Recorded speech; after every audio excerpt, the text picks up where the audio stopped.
Journée internationale du baiser, combien en avez-vous donné? Le 13 avril, on célèbre dans le monde entier la Journée internationale du baiser. Il est possible que certains voient cette journée avec un peu d'ironie ou de distance. Mais pourquoi ne pas consacrer une journée à un acte aussi positif, sain et enrichissant pour l'être humain?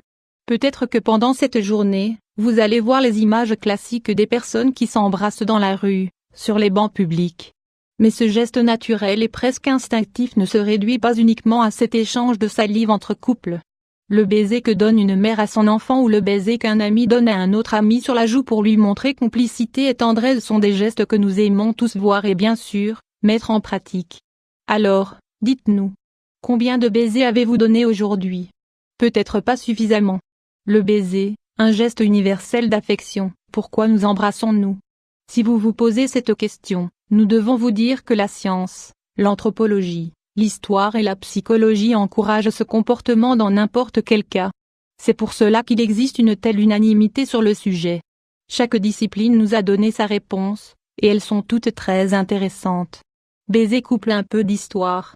Commençons par l'habitude et le plaisir secret d'embrasser sur la bouche. L'avons-nous toujours fait? Les historiens pensent qu'effectivement, ce geste a toujours été aussi universel que commun.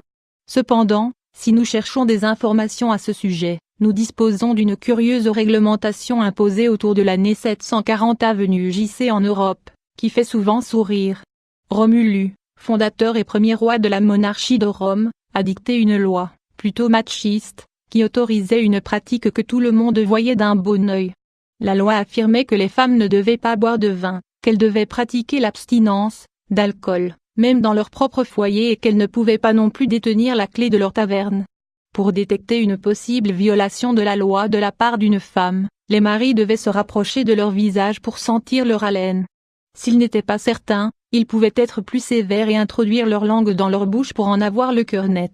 Petit à petit, cette technique a commencé à être si fréquente que ces baisers sont passés du privé au public, car on les voyait comme quelque chose d'aussi normal qu'agréable.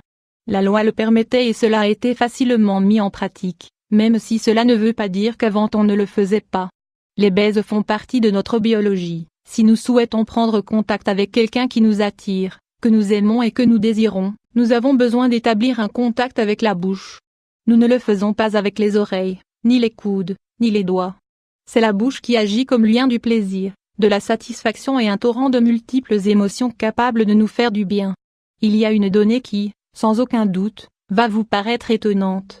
Il existe une science, appelée philamatologie, qui étudie de quelle manière l'échange de salive nous aide à choisir le partenaire le plus adapté.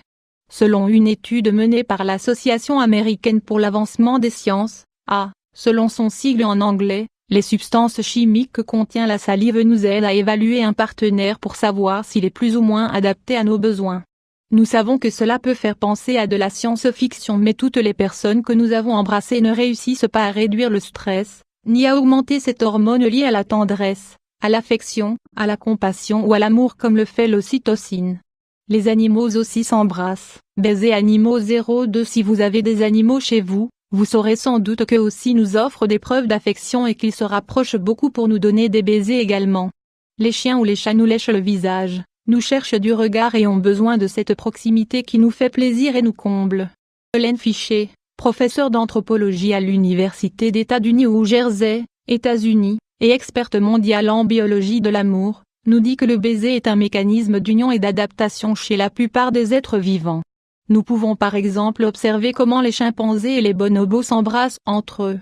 Les renards et les cheveux se lèchent aussi le museau, les oiseaux se piquent de leur bec et les éléphants mettent leur trompe dans la bouche des autres éléphants dans un geste incroyable d'amour sincère. Alors, sans aucun doute, cela vaut la peine de célébrer cette journée car il s'agit d'un geste naturel, basique et nécessaire qui nous connecte les uns aux autres, et qu'il faut mettre en pratique le plus souvent possible.